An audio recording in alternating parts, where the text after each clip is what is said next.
Afrique, mon Afrique. C'est tous les dimanches à 8h sur Waga FM. Avec le docteur Nebié Bétéo, chercheur à l'Institut des peuples noirs. Participez à l'émission en appelant sur le 50 37 53 52.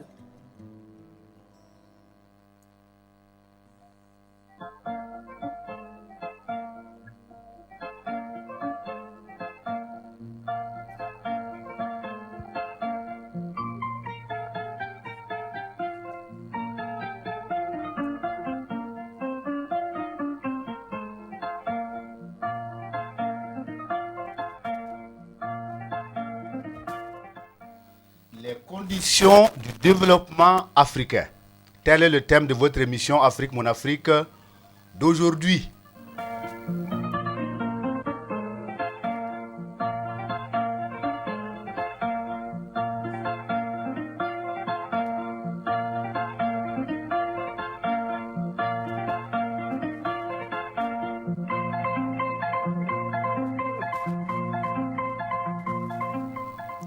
Amis auditeurs de la 105.2, chères auditrices de Waga et de Sia, comment et de quelle manière l'Afrique peut-elle se développer sérieusement?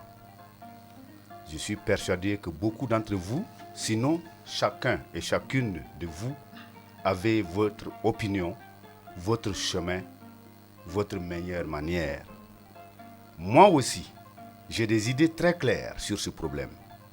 Mais entre vos convictions et les miennes, qui d'entre nous a raison, puisqu'il est évident qu'elles ne sont pas toutes identiques?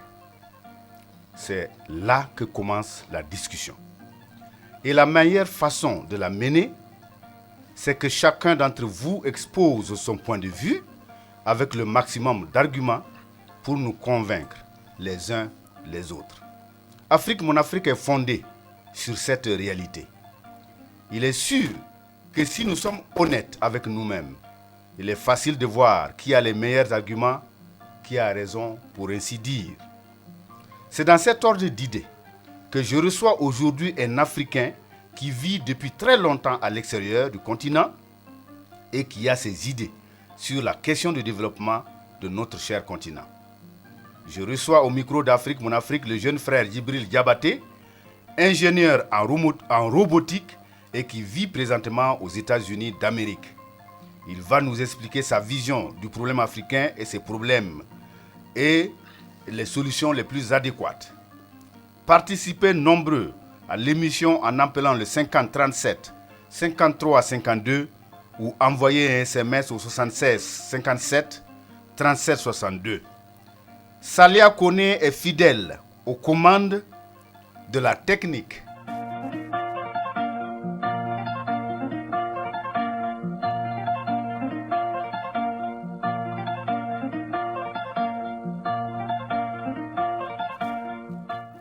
Alors, jeune frère Diabaté Djibril, bonjour.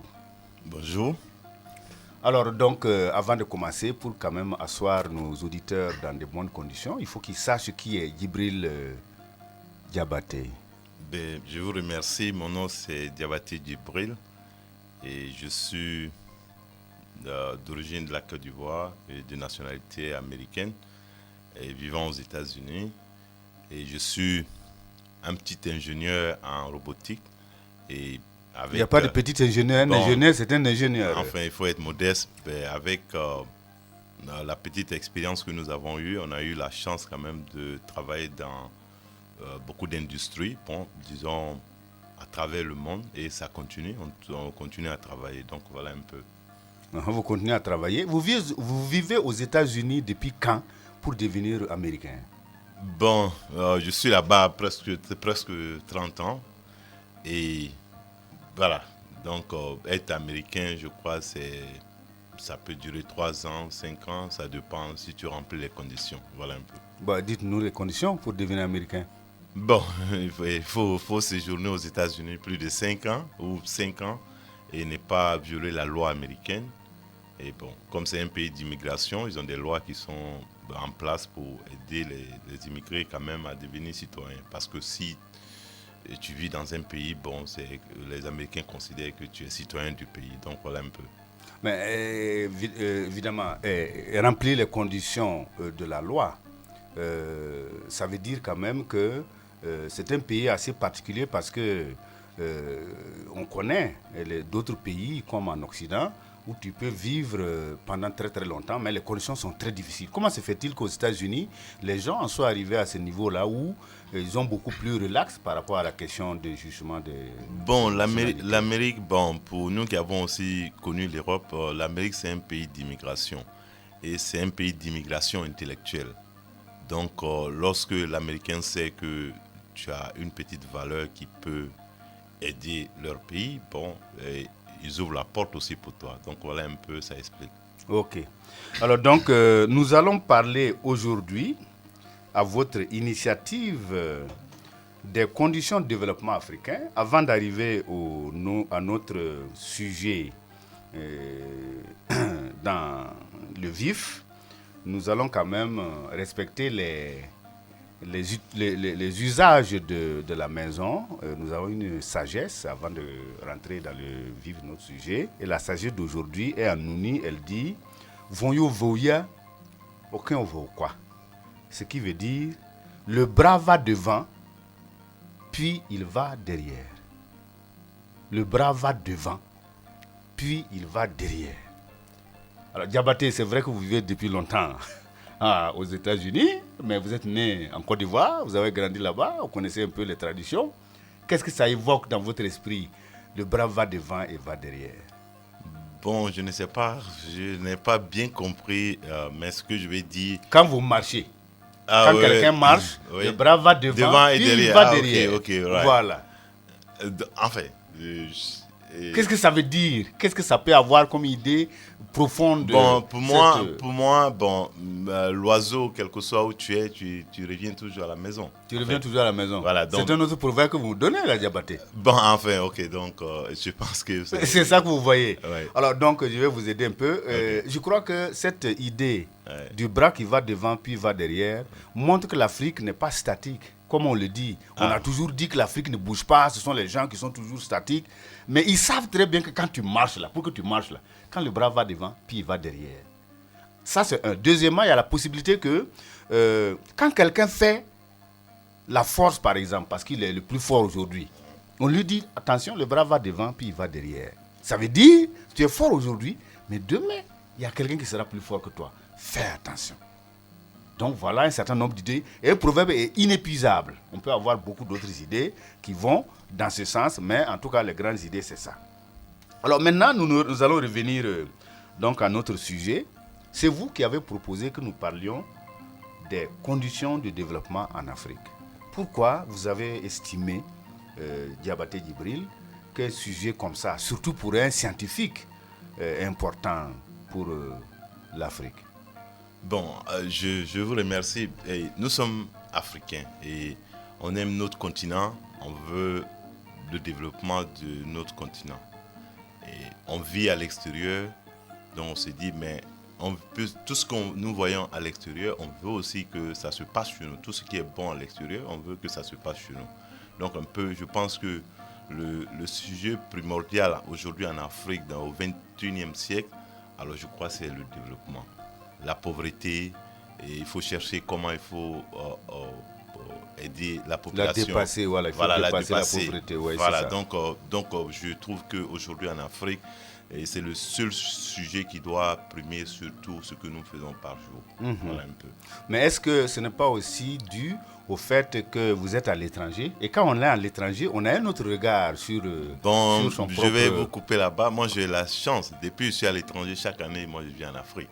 Donc voilà, je ne suis pas coupé du terroir. Voilà. Bon, ce que je voulais dire, je vais quand même... Et je suis beaucoup ma tradition d'ailleurs. Oui, d'accord. Voilà.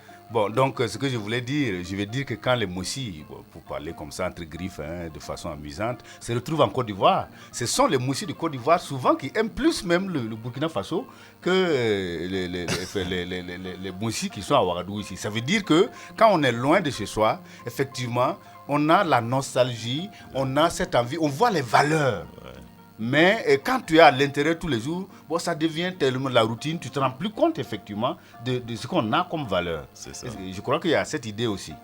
Bon, alors donc, vous voulez que nous parlions du développement. Très bien. Comme vous dites, c'est le système, bon, l'élément de base aujourd'hui dans le monde. Mais dites-moi, qu'est-ce que c'est que le développement? Bon, le développement, pour moi, parce que je sais que vous êtes docteur, vous avez votre philosophie du développement, j'ai ma philosophie, d'autres personnes. Mais pour moi, le développement, d'abord, c'est pour un pays, il faut que le pays soit autonome vis-à-vis de beaucoup de choses. C'est-à-dire indépendant et en matière de biens manufacturés, de biens de santé, pas mal de choses. Donc pour moi, d'abord, ça c'est-à-dire la pauvreté, comment sortir de la pauvreté. C'est ça d'abord le développement. Voilà. Alors, attention, nous allons tourner en rond. Ouais. Alors si vous définissez le développement par sortir de la pauvreté, je serai obligé de vous demander ce que c'est que la pauvreté. La pauvreté, il suffit de compter le nombre de mendiants au bord de la rue qui tendent la main. Si vous traversez une ville et qu'il y a 1000 personnes qui tendent la main, est-ce que vous pouvez me donner 5 francs? Déjà, ça veut dire qu'il y a la pauvreté. Ou bien? Bon, c'est pas ou bien. Non, écoutez, Diabaté, nous allons être très concrets. Vous savez très bien qu'en Afrique, il arrive que des gens mendient, mais ne sont pas des mendiants. Non, là, ça c'est un autre. Comment vous allez faire la différence entre eux et les ça autres? c'est un autre. Ok, nous sommes tous issus des grandes familles où on sait comment ça se passe à la maison. Exact. Donc déjà, quand je dis mendiant, c'est pour dire pour quelqu'un qui vient en ville, qui voit déjà qu'il y a trop de demandes, donc tu sais déjà qu'il y a un problème. Et aussi, je crois que tout le monde parle aujourd'hui de la pauvreté. On sait qu'on vit ça tous les jours. Donc, voilà, il faut sortir d'abord de là. Il faut sortir de là. Oui. Ok, donc il y a le président Thomas Sankara, à qui on a posé la même question. Qu'est-ce que c'est que le développement? Qu'est-ce qu'il compte faire quand il était président? Il a dit une chose, moi, qui m'a impressionné. Il a dit, nous voulons pour chaque Burkinabé que chacun mange à sa faim, que chacun soit éduqué et que chacun ait les éléments culturels qui effectivement lui donnent une stabilité.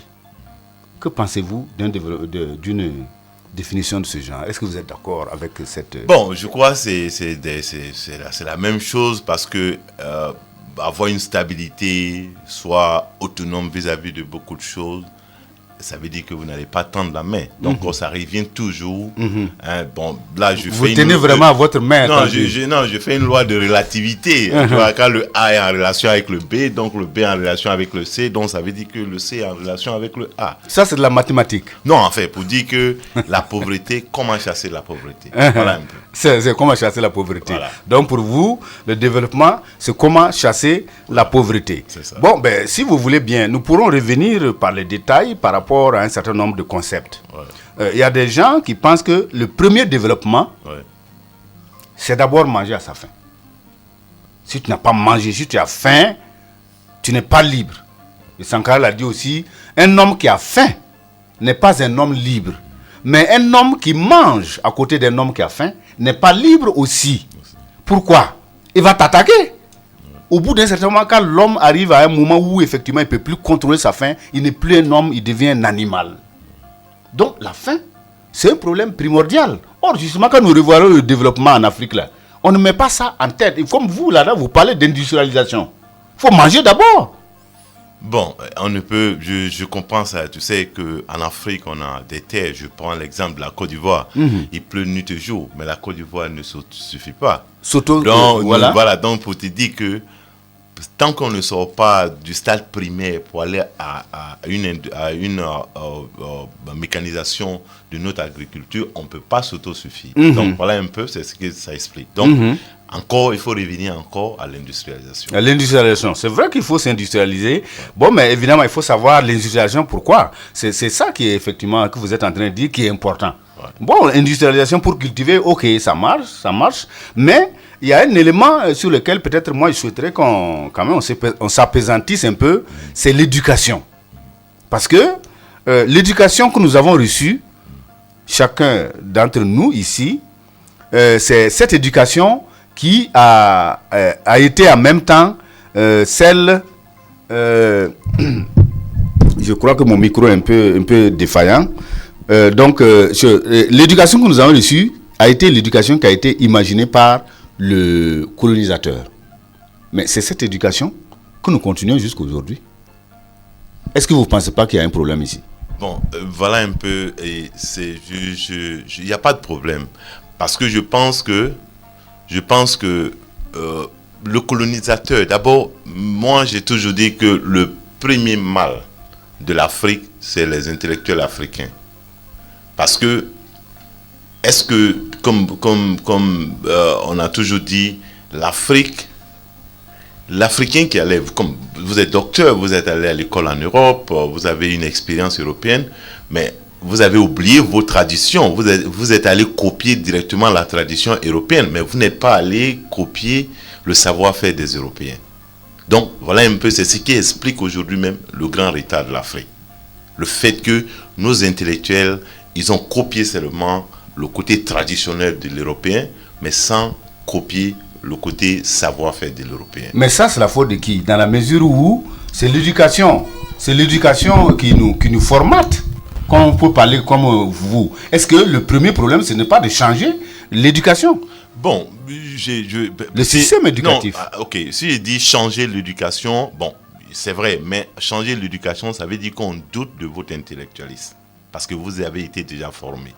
Et nous nous retrouvons aujourd'hui avec beaucoup de docteurs, beaucoup de scientifiques qui ont été formés dans le système européen. Mais eux-mêmes, ils ont fait un choix, parce qu'il y avait deux choix, où je vais apprendre ce que le colonisateur peut faire. Ou bien, je vais copier la tradition du colonisateur. Et pourtant, nous sommes africains, nous avons une tradition qui est riche. Mais on est allé en Europe, ils sont allés copier la tradition européenne qui ne cadre pas aussi avec nos réalités. Donc, ça explique aujourd'hui notre vrai état. Donc, je vais dire que c'est vous, en fait, je m'excuse, parce que je ne veux pas faire de l'eau, il faut faire l'eau avec tous les poissons. Donc, vous êtes docteur. Oui. Donc, notre état, c'est vous qui l'avez causé. Non, mais écoutez, je suis d'accord à partir du moment où on accepte le système. Oui. Mais je vais dire ceci. Quand l'Occident est venu nous coloniser, oui, l'éducation qu'ils ont mise en œuvre, ce n'était pas pour nous amener effectivement à être des docteurs, à être des gens qui soient capables de réfléchir, mais pour former des auxiliaires de la colonisation. Cette éducation donc visait un objectif précis. Quand les Blancs l'ont mise en œuvre, mais il est évident que nous ne pouvons pas, après l'indépendance, continuer avec la même éducation, puisque ça vise un objectif qui n'est pas notre intérêt. Oui. On ne l'a pas changé. Et vous dites non, il suffit de devenir docteur. Non, c'est là un problème. Je vous interpelle encore une fois. Vous êtes déjà docteur, donc vous réfléchissez. Hein? Si aujourd'hui, le docteur sait que l'Occident nous est éduqués à leur façon, hein? Mais donc le mal est déjà connu.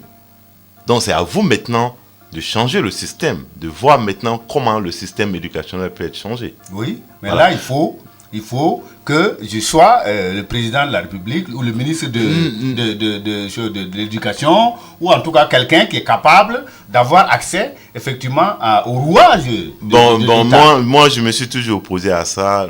Lorsqu'en Afrique nos intellectuels disent oui, notre État c'est dû aux colonisateurs et aux gouvernants, je dis que c'est pas vrai, parce que malgré nos gouvernants, hein, ils ont toujours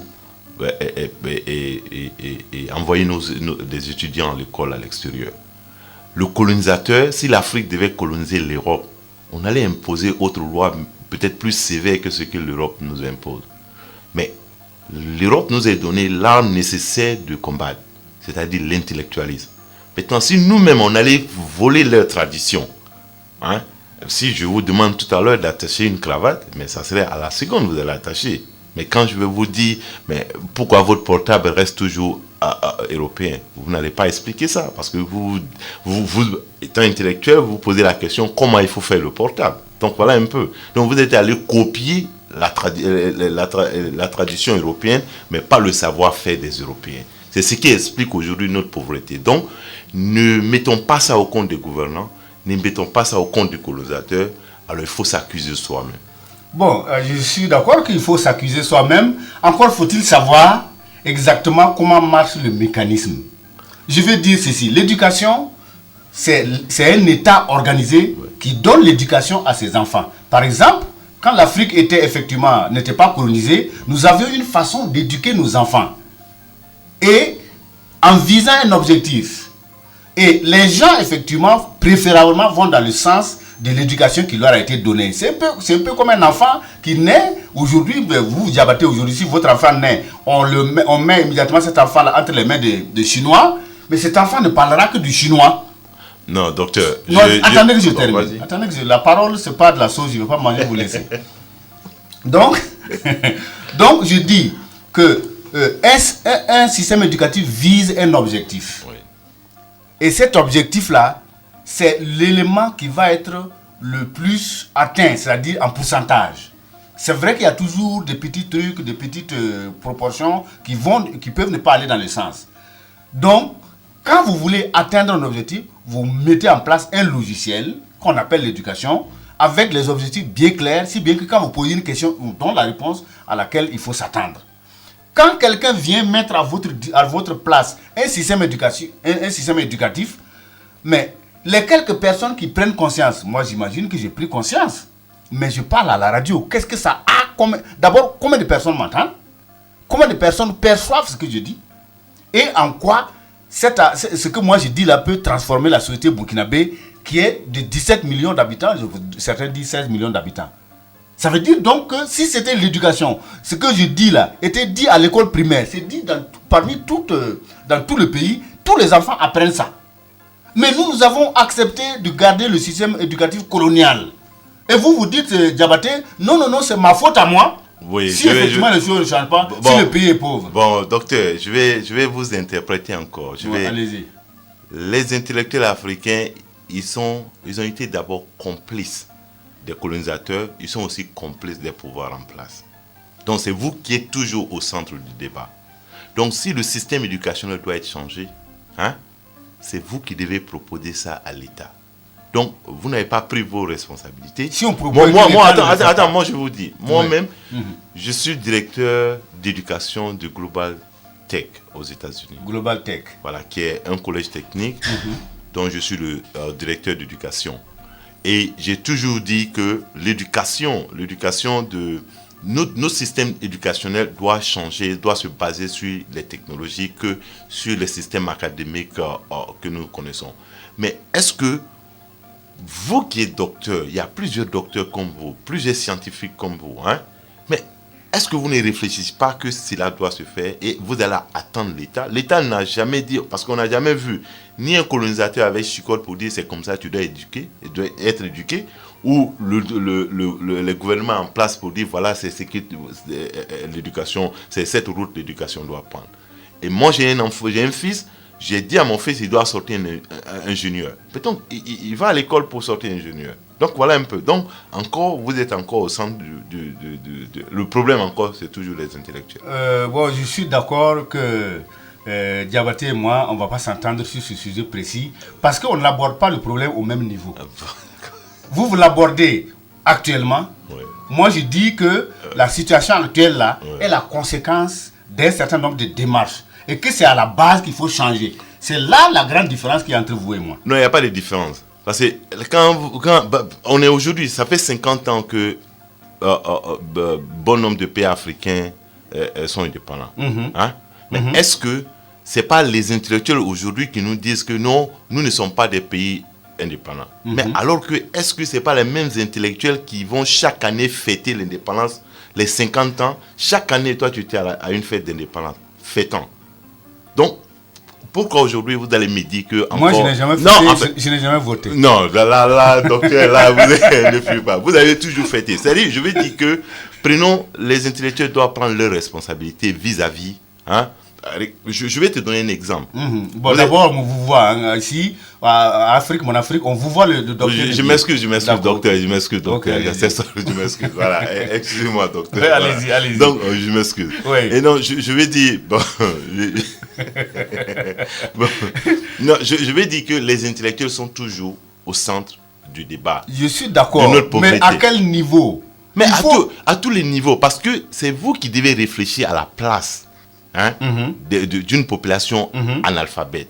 Mais bizarrement, l'économie de nos pays sont dans la main de ceux qui ne savent ni lire ni écrire. Donc finalement, ceux qui sont intellectuels, vous êtes quoi au centre de ce débat? Parce que ceux qui ne savent pas lire et écrire tiennent nos économies. Ceux qui savent lire et écrire, qui vont à l'école aux frais de ces contribuables et qui sont les pierres du pays. Ou qui ne réfléchissent pas. Donc ça veut dire que c'est eux qui sont mauvais. Ils sont mauvais pourquoi? Parce qu'ils ont été justement formatés à cette école. Non. Enfin, si vous avez laissé les Européens réfléchir à votre place. Tu vois, ce qui fait mal en Afrique. Ouais, excusez, je crois que nous avons un auditeur, ils ont la priorité. Allô? Allô? Oui? Bonjour, docteur. Oui? C'est Sommet. Oui, allez-y, Sommet.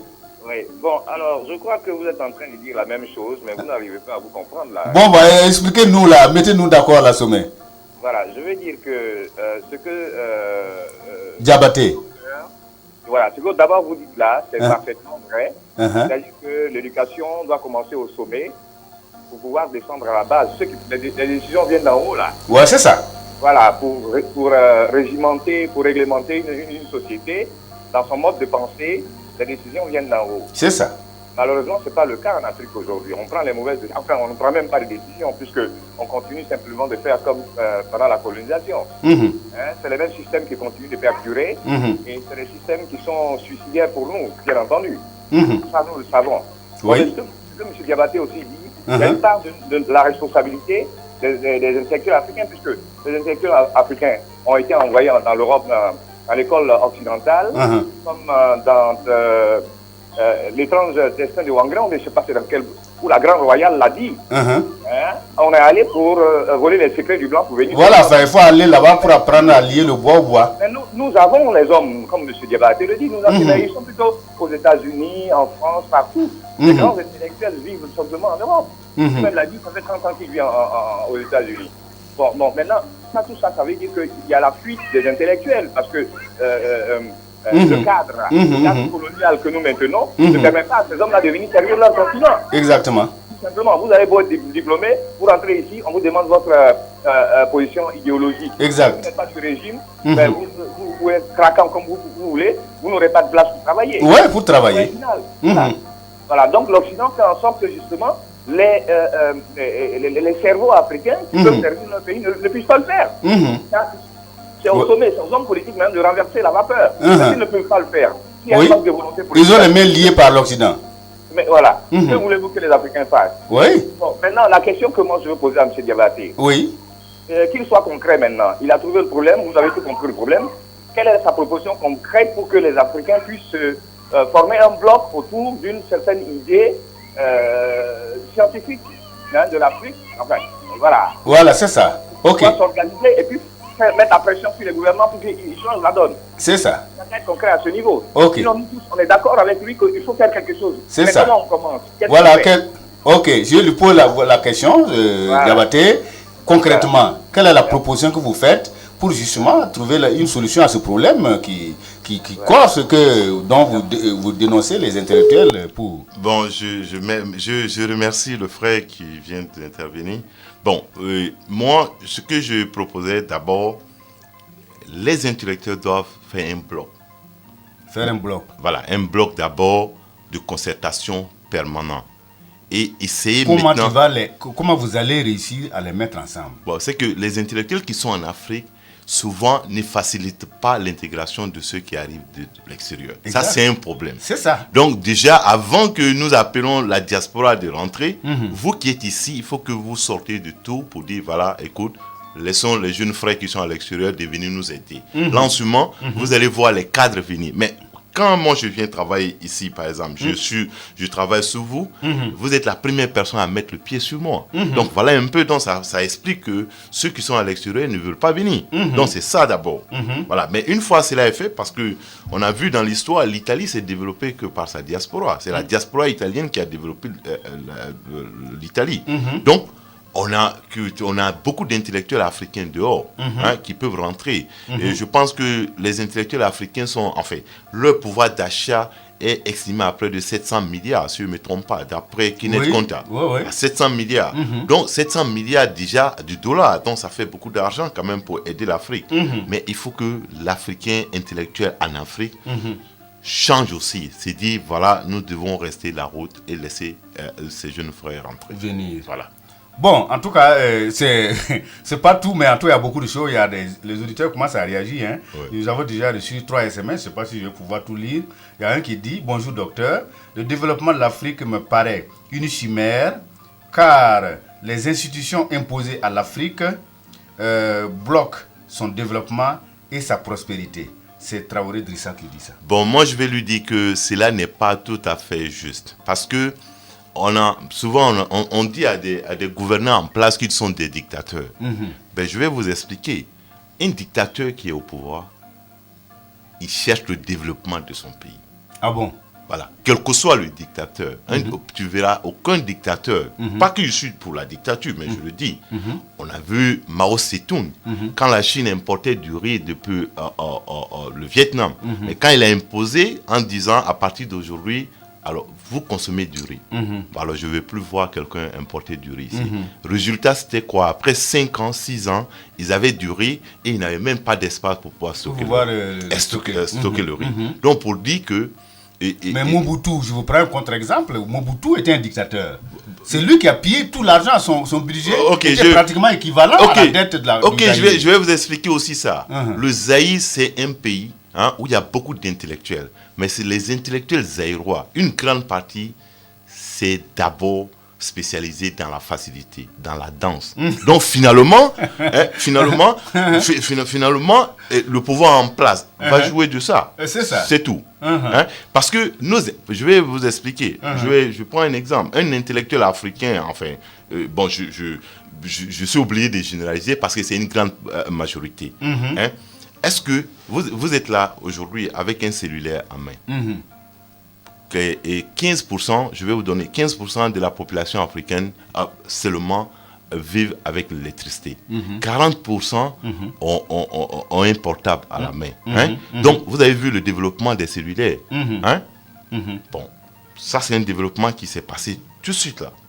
Mais pourquoi, vous qui êtes les intellectuels, depuis 50 ans, vous n'avez pas réfléchi comment l'Afrique qui provide d'abord même l'uranium pour faire de l'électricité aujourd'hui dans les pays développés n'a pas d'électricité? Comment vous expliquez ça? Mais tout simplement parce que justement les dirigeants qui doivent diriger l'Afrique, parce que l'électricité là, l'électricité, tu ne vas pas aller prendre l'uranium, tu vas poser dans ta maison et puis ça fait l'électricité, Moustapha. Donc, ça veut dire tout simplement qu'il faut qu'il y ait un travail qui soit fait pour que l'uranium se transforme, par exemple, en énergie. Docteur, Et là, c'est le problème de l'État. Non, ce que je vais vous dire, c'est qu'il faut d'abord que les intellectuels africains essaient de faire... Parce que si l'État vous demande... Avec toi-même si tu veux faire les choses. Bon, attends, je vais vous expliquer. Je pense que... je vais demander à un peu là qui est dans la maison là, d'intervenir un peu pour mettre un peu de l'ordre. Sidibé, venez dire un peu comment vous voyez ce problème-là. Que nous sommes en train de débattre. Donnez votre point de vue. Mon point de vue à ce niveau est très simple. Parce qu'il faut comprendre qu'aujourd'hui, nous sommes dans une Afrique qui est en mutation. Il faut que les intellectuels et tout le monde comprennent que nous devons prendre un changement qualitatif. Il faut accepter le bon qualitatif. Il ne faut pas toujours passer son temps à pleurer. Parce qu'on dit l'Afrique c'est le berceau de l'humanité. Mais quand même, il faut sortir de ce berceau. Il faut que l'homme apprenne à grandir. Il faut que l'Africain d'aujourd'hui comprenne qu'il est temps, il est grand temps qu'il prenne ses responsabilités.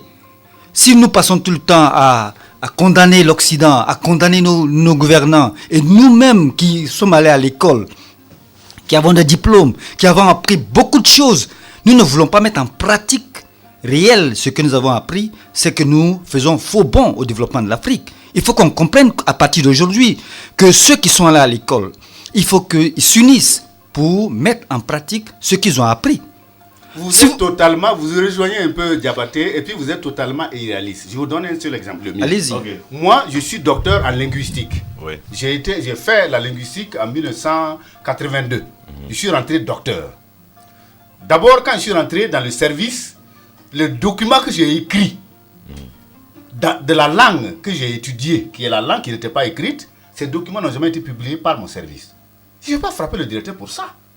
Ensuite, aujourd'hui, notre langue là doit être codifiée. Nous avons un certain nombre d'intellectuels qui peuvent le faire.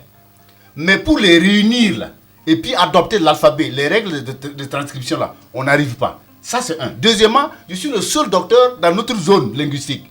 Mais quand les gens organisent par exemple des séminaires en linguistique ou concernant ces trucs là, on ne me dit jamais. Vous voulez que je fasse quoi avec ma linguistique dans ça? Mon docteur. Je suis phagocyté. Je ne peux pas travailler. Mon docteur. Et c'est la majorité des gens comme ça. Il faut que la décision soit prise là où c'est organique. C'est-à-dire au niveau de l'État. Et si l'État n'est pas organisé, vous ne pouvez rien faire, quelle que soit votre compétence. Docteur. Je ne comprends pas donc... Non, docteur. Là, je ne suis pas trop... D'accord. Ça, je sais bien. Je ne suis pas d'accord parce que... c'est qu'on n'est pas d'accord. Je ne suis pas trop d'accord parce que moi, je prends l'exemple moi-même. Hein? Je m'en fous d'un gouvernement. Mais parce que vous êtes aux États-Unis. Ouais? Oui, je crois que nous avons un auditeur. Voilà. Oui. Je m'en fous d'un gouvernement. D'abord, quand je vais faire quelque chose, je ne cherche même pas à involver l'État dedans. Parce qu'on a vu 80% des intellectuels africains qui rentrent au pays, ils veulent travailler dans l'administration. Moi, je ne veux pas aller travailler dans l'administration. C'est parce que vous êtes aux États-Unis. Si vous étiez au Burkina, là, non. Vous allez travailler où? Non, attends, je vous dis, il faut chercher. Donc, oui? je vais dire que on est aujourd'hui à un monde où on peut, avec l'arrivée de l'Internet, tout ça, etc., où vous pouvez avoir quand même des apports hors d'ici. Ça dépend de ce que vous allez écrire, ce que vous allez mettre en place. Donc, je vais dire que ne regardez pas l'État dans ce domaine, sinon ça ne va jamais bouger. Parce qu'on connaît tous, on sait ça. Voilà. Ça, okay. Il faut d'abord chercher d'autres moyens. Il y a l'UNESCO, il y a pas mal d'organisations qui peuvent vous aider dans cette démarche. Ok. Il y a un auditeur qui nous dit, docteur, pensez-vous que l'Afrique peut réellement... Ah, c'est ce que j'ai déjà lu, non? Je crois que dans la mesure où nos dirigeants n'ont aucun progrès... pensez-vous que l'Afrique peut se développer réellement dans la mesure où les dirigeants n'ont aucun programme réel de développement? Ce sont les Occidentaux qui sont à la base du retard de l'Afrique, mais les intellectuels sont les ennemis. Ce sont les ennemis... ce sont les gouvernants qui sont nos ennemis, car et les intellectuels, puisqu'ils nous surexploitent. Bon, voilà à peu près l'idée. Bon, ce que je vais dire à l'homme, moi j'ai eu la chance, depuis longtemps, je travaille un peu dans beaucoup de pays. Et quand on met toujours le gouvernement au centre du débat, on ne va jamais s'en sortir. Parce que vous allez en Chine, les cellulaires que vous avez en main ici, là, ce n'est pas la décision du gouvernement. Vous allez dans un appartement d'un Chinois qui est en train de faire les cellulaires là-bas. Parce qu'il a la technologie. Non, cette technologie, le Chinois n'a pas la technologie. C'est ça qui fait la différence entre l'intellectuel africain et l'intellectuel asiatique. Ah bon? Je vais vous expliquer. Expliquez-moi, M. Diabaté. L'intellectuel asiatique n'a fait que copier ce qu'il existe. Il y a une autoroute qui existe. Comment nous voulons inventer une autoroute? Donc, puisque ça existe là, je vous prends un peu l'exemple du développement industriel. Le pays... Comment déterminer votre exemple là sur le Chinois qui fabrique les... Mais c'est tout, vous avez un cellulaire à la main. Hein? Ouais, donc je démonte mon cellulaire. Non, attends, et puis après, je vais fabriquer les trucs, je le montre moi-même. Non, docteur, attends, je vais vous expliquer. Si moi je veux faire des cellulaires ici, ça ne me demande rien. C'est juste l'endroit pour faire ces cellulaires. Non, parce que c'est copié. Non, ça c'est pas... Non, je te dis, les Chinois font les cellulaires dans les appartements. Donc, moi je peux le faire parce que le Chinois n'a pas mis de l'argent pour aller faire des recherches. Il n'a fait qu'acheter ce qu'il existe et puis aller démonter, revoir et puis recopier et puis vendre sur le marché. Et l'éternel consommateur là, c'est l'Afrique. Parce que même l'intellectuel africain, même vous avez 2 cellulaires en main. Ça veut dire quoi? On a des ingénieurs électroniciens qui sont là, mais qui n'ont jamais pensé à ça. Ils sont assis dans des banques comme des ingénieurs ou des choses, mais dans des banques, alors que leur place n'était pas à la banque. Voyez un peu. Ouais, si je résume un peu votre pensée, vous pensez qu'en fait, le développement de l'Afrique va se faire par copie. On n'a qu'à copier ce qui existe déjà. That's Et it. puis on applique ça chez nous et puis ça va marcher. Voilà, je vais vous expliquer quelque Oui, chose. oui. Le premier développement industriel s'est passé en Angleterre. Mhm, L'Allemagne a copié seulement. mhm, Ils sont développés. mhm, La France a copié. mhm, La France est développée. mhm, Les États-Unis ont copié. Mhm. Ils sont développés. mhm, Le Japon a copié. mhm, Le Japon s'est développé. Les pays, la Corée a copié. Mhm. Ils sont développés. Mais pourquoi nous, Africains, on doit créer notre route sur la mer? Pourquoi ne pas copier déjà ce qui existe? Donc, bon, je crois que nous avons une nouvelle technologie du développement africain, le copiage. C'est tout. Bon, ok. Donc, il y a un auditeur qui nous dit, bonjour, très bon thème. Pour moi, l'éducation est la base vraiment de tout ça. Comment vous expliquez le fait que nos dirigeants intellectuels refusent de comprendre? Ils sont complices. Bon, voilà ce qu'il lui dit. Bon, je dis merci à l'auditeur. Mhm. Moi-même, je suis ingénieur, hein, Mhm. mais je suis dans l'éducation. Mhm. Pourquoi je suis allé dans l'éducation? Parce que j'ai vu que on peut faire mieux que ce que nous avons aujourd'hui. Mhm. Donc, je vais dire à la personne Mhm. que 80%, je dis bien 80% de ceux qui sont dans la manufacturation des computers sont des analphabètes. Mhm. Moi, je le dis, Ah bon? pas ce que j'ai lu sur le livre, hein, mais je dis parce que j'ai travaillé pour Seagate, j'ai travaillé pour IBM, j'ai travaillé pour Intel. Excusez-moi, j'ai l'impression que nous avons un auditeur. Allô? Allô? Oui? Oui, le grand frère. Oui? Je suis un peu d'accord avec Diabaté, Uh-huh. mais il y a un problème que lui a oublié. Uh-huh. En parlant de la Chine, Oui? il y a eu le développement des écoles techniques. Mhm. En Afrique ici, Uh-huh. plus précisément au Burkina, Uh-huh. on passe le temps à construire des écoles d'enseignement Général. Mhm. Le développement d'enseignement d'écoles techniques, Mhm. c'est rare parce qu'on dit qu'il y a un coût. Uh-huh. Donc c'est une question de programme. C'est un Donc, problème, une question de programme Voilà, c'est les gouvernants qui décident. qui décide construire la les construction, écoles enfin, techniques. l'enseignement général ou l'enseignement technique. Voilà, ça coûte cher. Uh-huh. L'individu, c'est difficile qu'il crée une école technique. Mhm. Donc ça veut dire que le développement, effectivement, peut être orienté par les gouvernants. Oui, Bon, aujourd'hui, nous avons plein d'écoles au Burkina, mais il y a combien d'écoles techniques? technique. Si nous voulons copier, comme je l'ai dit, Uh-huh. en copiant, comme les Il faut Japonais savoir copiaient, copier aussi. Voilà. Ça Donc, s'apprend. il faut qu'on soit formé. Mhm. Se former à l'enseignement général, c'est pas ça, c'est bien d'être formé à l'enseignement technique Exact. pour pouvoir effectivement copier. Uh-huh. Donc, quelque part, il a raison, mais il se trouve malheureusement que les individus ne peuvent pas prendre cette décision. Voilà, les décisions ne peuvent pas prendre cette décision. Exactement. Voilà, donc, Diabaté. quelque part, Oui? Voilà, Diabaté, il a raison, mais il faut qu'il voit que de toute façon, l'individu, avec ses maigres moyens, Uh-huh. pas, Il ne peut pas faire ça tout seul. Voilà, c'est un grand coup. C'est difficile. Ouais, ça demande Alors, beaucoup vraiment, d'argent. merci pour le débat. Bon, je vais lui demander ce qu'il en pense là. Bon. Merci, auditeur. Je vous remercie beaucoup. Voilà, il me rejoint. C'est que l'éducation est un vol. Pour cette raison, nous sommes ici au Burkina. Parce qu'on veut une école technique. C'est-à-dire une école qui est basée sur la technologie. Donc, le moment opportun, on va vous divulguer et si tout va bien. Si tout va bien. Voilà. Donc, Voilà, ça, donc c'est un projet. Voilà, ça c'est un projet. Mais ce que je vous dis, la Chine, c'est-à-dire, je vous dis ça, moi j'ai travaillé dans toutes ces industries, que ce soit à Penang, en Malaisie, au Japon, à Saikudera, à en Corée, chez Samsung, etc. Je vous dis bien, les 80% de ceux qui sont dans la technologie informatique, qui de la conception jusqu'à la finition, c'est ceux qui ne savent souvent ni lire ni écrire. Je vous le dis parce que moi-même, je suis dedans. Mais comment peuvent-ils concevoir si... Non, je vais vous dire parce qu'il y a des scientifiques eux, ils sont là seulement pour le traitement et dans un environnement du vide comme la Silicon Valley en Californie.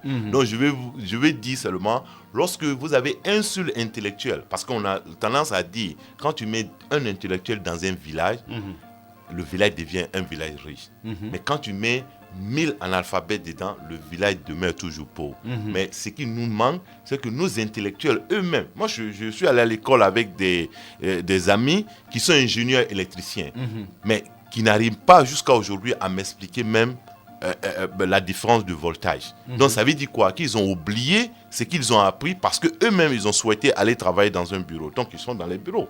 Donc moi, ça justifie. Donc je dis, je suis d'accord, l'éducation, c'est la base, mais les Africains ne sont pas bêtes parce qu'on a plein d'Africains qui ont été déjà formés, qui sont ingénieurs. Mais finalement, qu'est-ce qui se passe? C'est des gens qui restent là et ils vont faire d'autres emplois. Donc un peu, docteur, on a beaucoup de docteurs qui sont là, mais les docteurs même ne réfléchissent plus. Ils ont demandé aux petits Toubabs de réfléchir à notre place. Mais donc, vous êtes d'accord que ça aussi, c'est dû au fait que ces docteurs ne sont pas des vrais docteurs. Ce sont des gens qui ont répété. Moi, je les ai... Des Bon, je m'excuse, je vais vous tirer de ça, mais j'ai dit seulement on a des diplômés en Afrique, voilà, mais on n'a pas d'intellectuels. C'est pas des intellectuels. Voilà. Oui, bien sûr, parce qu'un intellectuel, c'est justement ça. Voilà. Tu apprends quelque chose et tu viens effectivement sur la base que tu as appris là. Voilà. Tu augmentes, tu inventes. Donc vous êtes d'accord? Même les gens là, bien sûr. Ah, d'accord. C'est pas Donc, question d'intellectuels. Voilà. Nous n'avons pas d'intellectuels. Effectivement. C'est ça le problème. Voilà. Donc effectivement, quand vous dites les intellectuels, ce ne sont pas des intellectuels. Vous savez très bien, Diabaté. Non, vous n'êtes pas, parce que vous n'êtes pas oui, mais c'est la vérité. Voilà, ce n'est pas les On peut intellectuels. parler peut-être le même langage. Voilà, ce n'est pas. Et on dans a... tous les cas, Oui. il y a un truc sur lequel vous et moi, on risque de ne pas s'entendre. Oui. C'est que les individus dans l'État sont obligés de tenir compte de ce que l'État lui-même a comme programme. Parce qu'un État, c'est une structure organisée. Et cette structure organisée, tant qu'elle ne met pas en place un certain nombre de rouages, il est difficile que, en tout cas, les étudiants, enfin, j'allais dire les citoyens simples, puissent effectivement réussir, en tout cas, à gérer par eux-mêmes, tout seuls, un certain nombre de choses. Ce n'est pas possible. Donc, c'est ça, sur cette affaire-là. Apparemment, Diabaté et moi, c'est difficile. Hein. Bon, docteur, bon, moi, je regarde parce que je me dis, on est en Afrique, il y a des difficultés. Cherchons à résoudre. Donc, on ne peut que compter sur nous-mêmes. Ouais, ça, parce que le blanc ne va rien faire pour nous. Pourquoi le ferait-il? Donc, voilà, cherchons à sortir de la tradition des Toubabs. Mettons-nous dans nos traditions, mais tout en copiant. On ne peut pas, oui. Parce que nos États, là, nos États, les dirigeants dont nous parlons là, ce n'est pas nos dirigeants là que nous avons choisis. Vous savez très bien que la majorité des dirigeants africains sont imposés par l'extérieur. Donc, si vous voulez effectivement que vos dirigeants là fassent quelque chose de valable, tant que c'est l'Occident qui va les imposer, parce qu'il y a beaucoup de même démocrates, qui sont là parce que la France le veut. Il y a des gens qui ont fait des élections, on les a vus. La France n'a rien dit, l'ONU n'a rien dit. Mais en Côte d'Ivoire, ça chauffe. Pourquoi? Parce qu'il y a des gens qui sont prêts à dire non. Bon, on peut reprocher tout à Gbagbo, mais Gbagbo, c'est un nationaliste. Et les gens n'aiment pas les nationalistes. Et les gens, ce sont les bénis oui-oui là, c'est eux qu'on appuie. Bon, être nationaliste, docteur, et je crois, il ne faut pas avoir gros cœur pour se dire, parce que c'est un monde, on parle de la mondialisation. Alors, il faut faire des ouvertures. Il faut être mondialiste, il ne faut pas être nationaliste. C'est ça que vous voulez dire? Bon, pour moi, si on a besoin des autres, puisqu'on n'est pas des pays développés, on est des micro-pays, on n'a pas d'argent, on n'est pas développé. Le savoir-faire que nous devons copier, on n'a pas copié. On allait copier les cravates, les chapeaux, tout ça. Oui, donc, ça c'est vrai. Voilà, donc il y a un problème. Donc il faut, au lieu de se lever, voilà. Au lieu de se lever pour dire oui, je suis nationaliste, je préfère d'abord copier l'industrie. Est-ce que vous saviez que le japonais a toujours, le chinois a toujours sa tradition? Oui. Hein? Oui. Tout ce qu'ils ont fait, ils ont copié seulement le savoir-faire. Ils ont gardé leur tradition. Voilà, nous, on a tout copié. Voilà. Donc, voir nos chefs d'État, ceux qui portent comme Amani Touré des trucs traditionnels, ça se compte sur les bouts des doigts. Il y a même des présidents qui provoquent, qui disent non, il faut que se battre pour non, c'est pas l'habit qui... Non. Mais c'est la réalité. Non, mais souvent aussi, il ne faut pas porter les gros boubous, mais en bas du gros boubou, porter des vestes. Mais au moins, en portant les gros boubous, si c'est fait chez nous, ça veut dire que d'une façon, tu as enrichi des gens de chez nous. Et ça, c'est valable. Au lieu d'aller l'argent aller donner en Italie, chez Cardin et en France. C'est pas... Laissons tout ça. Les intellectuels, mettez-vous ensemble, hein. Essayons. On ne peut pas se mettre ensemble tant que nous n'avons pas le même intérêt. Et c'est l'intérêt là, c'est sur l'intérêt là qu'on nous divise. Quelqu'un qui a fait ses études, il vient et dit, moi j'ai tel diplôme, je veux tel salaire. Vous dites, il faut rentrer, d'abord construire l'État, renforcer ça, mettre ça sur des États. Là, il faut un sacrifice. Parce que les gens ne financent pas ce genre de programme. Comment vous allez vous entendre, vous deux là, comment? Vous ne pouvez pas. Donc, à la base, là, ce que vous proposez là, que les intellectuels s'unissent là, c'est impossible. Tant que le système ne change pas. Mais le changer comment? Parce que si les pays développés aujourd'hui, les pays développés, voilà, donc, enfin, on est plus mal. Oui. Les pays développés sont partis de là.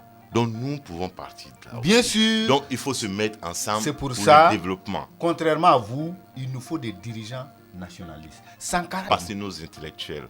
Donc, il va expliquer un peu de long en large et les solutions par rapport à nos débats. Très bien. Je crois qu'en tout cas, ce livre-là va faire un tapas parce que nous allons tous venir dessus pour essayer d'abord de voir ce qui a été écrit et après nous allons essayer de voir dans quelle mesure ce que vous avez écrit est valable ou peut en tout cas nous en sortir. Bon, nous sommes malheureusement pris par le temps. Il y a un auditeur qui nous dit que la solution, il faut bannir le programme de l'Europe et mettre en place notre propre programme. Donc c'est M. Sanou Suleiman qui dit ça.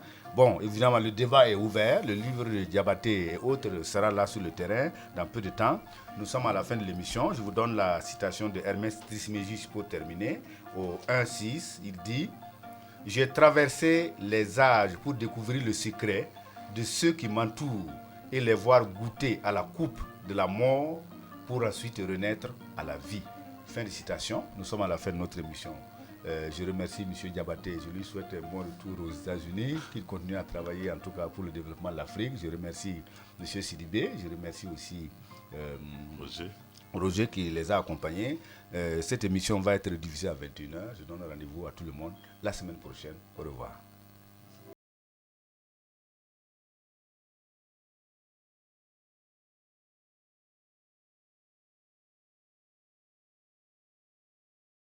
Afrique, mon Afrique, venez vous ressourcer. Afrique, mon Afrique. Afrique, mon Afrique, venez partager.